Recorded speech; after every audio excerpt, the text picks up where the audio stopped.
AFN Television News, compiled from the major U.S. networks and wire services. Good evening. The presidential primaries are over, but it looks like the battle for the Democratic nomination is just beginning.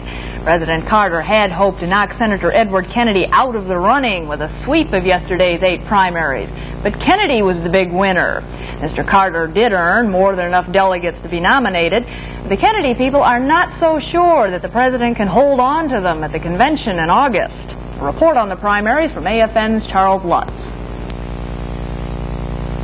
To hear President Carter and Senator AFN News.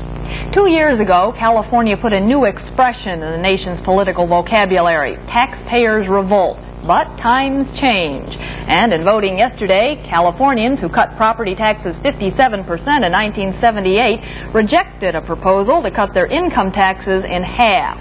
Opponents said the measure favored the very wealthy.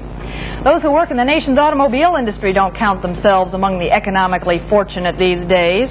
More and more are finding themselves out of work as domestic auto sales plummet and foreign imports take a bigger and bigger chunk of the market.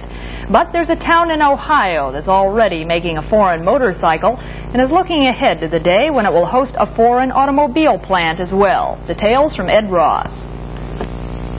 Marysville, Ohio News. This is Ed Ross reporting.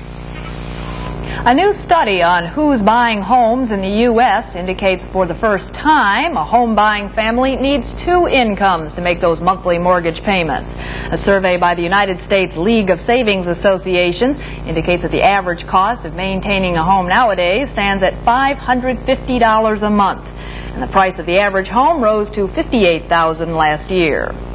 Good news for those who have to borrow money. Chase Manhattan, the nation's 3rd largest bank, cut its prime rate a full point, down to 13%. Grand Island, Nebraska is a disaster area today. The city was struck by 7 tornadoes last night, and officials have hardly begun to figure the losses.